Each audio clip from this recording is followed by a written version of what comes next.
कैसी भी बीमारी हो, चाहे बुखार हो, चाहे भूख न लगता हो, शरीर थका थका रहता हो, कमजोरी रहती हो आपको, तो उसमें एक औषधि ऐसी बताई गई है जो हर प्रकार की यानी कि सर्व रोग प्रशमन बताया गया है इसे आयुर्वेद। सर्व रोग प्रशमन का अर्थ ये होता है कि सभी रोगों के लिए काल होती है, सभी रोगों के लिए काल होती है ये औषधि। जी हाँ दोस्तों, नाम इसका आरोग्यवर्धनी बटी। आइए आज हम इसके बारे में बात करते हैं। इसका संदर्भ जो है AFI1 यानी रसयोग रस रत्न समुच्चय यानी विसर्प चिकित्सा में इसको चिकित्सा स्थान में बताया गया है। अब इसका क्या करेंगे, सर्वप्रथम कि इसमें क्या क्या रहता है इंग्रेडिएंट, एक ट्रिक बताऊंगा जिसके अकॉर्डिंग से ये सारे इंग्रेडिएंट है आपको याद हो जाते हैं और पता चल जाता है क्या क्या है। पीजी वाले ने गुगलू को कूटा, फिर शिला के ताल पर त्रिफला का चित्र बनाया, निम्ब सोरस के साथ आरोग्य पाने के लिए। जी हाँ मित्रों, क्या है कि पीजी वाले ने गुगलू को कूटा, फिर शिला के ताल पर त्रिफला का चित्र बनाया, निम्ब सोरस के साथ आरोग्य पाने के लिए। यानी पीजी यानी कि पारग एक भाग, पारद को एक भाग, जी से मतलब गंधक एक भाग, गुगलू यानी कि 4 भाग, कूटा यानी कि कुटकी 22 भाग, शिला यानी कि शिलाजतु 3 भाग, ताल मैंने टी से ताम्र 1 भाग, ए से अभ्रक 1 भाग और यल से लौह 1 भाग। उसके बाद त्रिफला अम्ल की 2 भाग और हरित की 2 भाग, विविध की 2 भाग। फिर आता हमारा चित्र, चित्र मैंने चित्रक मूल यानी कि 4 भाग, निम्ब पत्र सोरस यानी कि भावन द्रव्य होता है, इसको क्या करते हैं 2 दिन तक भावना देते हैं। आरोग्य मतलब आरोग्यवर्धनी बटी। अब बात करते हैं इसके निर्माण विधि की। सर्वप्रथम क्या करेंगे, शुद्ध पारद एवं गंधक को कजली बनाएंगे और उसमें बताई गई भस्मों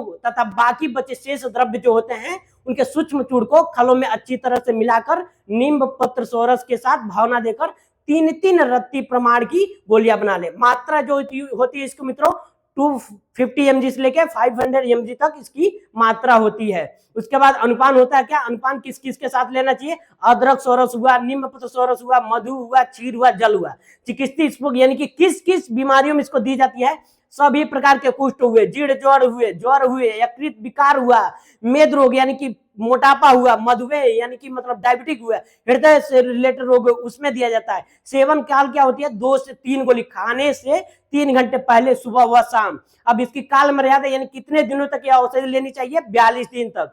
अब पढ़ते हैं हम लोग क्या कि फार्माकोडायनामिक ऑफ आरोग्यवर्धनी बटी। कुटकी जो होती है क्या काम करता है, हिपेटोप्रोडक्टिव यानी कि लीवर की रक्षा करता है और पित्त के बाइल को क्या होता है, स्राव को बढ़ाता है। चित्रक मूल होता है, चित्रक मूल का काम क्या है, डाइजेस्टिव स्टिमुलेंट एंड एपेटाइजर यानी कि पाचक अग्नि को बढ़ाता है और फिर क्या करता है, भूख को हमारे ये बढ़ाने का काम करता है हमारा चित्रक मूल। अब आता है इसमें त्रिफला, माइल्ड एलर्जेटिव होता है एंड डिटॉक्सिफायर यानी कि आंतों की सफाई करता है और विषाक्त पदार्थों को बाहर निकालने का काम करता है। फिर आता है ताम्र, ताम्र होता है हमारा एंटी हाइपोलिपिडेमिक एंड यानी स्क्रैपिंग एजेंट, यानी क्या करता है हमारा रक्त में लिपिड यानी चर्बी को कम करता है और उसमें ब्लॉकेज को क्या करता है, साफ करता है ताम्र। उसके बाद गुगलू क्या काम करता है, anti inflammatory and anti obesity यानी कि सूजन को कम करना और मोटापे को कम करना गुगलू। उसके बाद शिलाजीत क्या करता है, इम्यूनोमॉड्यूलेटर एंड रिजुविनेटर का काम करता है, यानी रोग प्रतिरोधक क्षमता बढ़ाता है और ऊतकों को पोषण देता है। फिर आता है कजली होता है बायो इनहेंसर एंड कैटालिस्ट यानी अन्य दवाओं की अवशोषण की क्षमता को प्रभावशीलता बढ़ा, यानी जो दवाइयां जो होती है उनके कार्य करने की क्षमता को बढ़ा देता है। फिर आता है हमारा लौह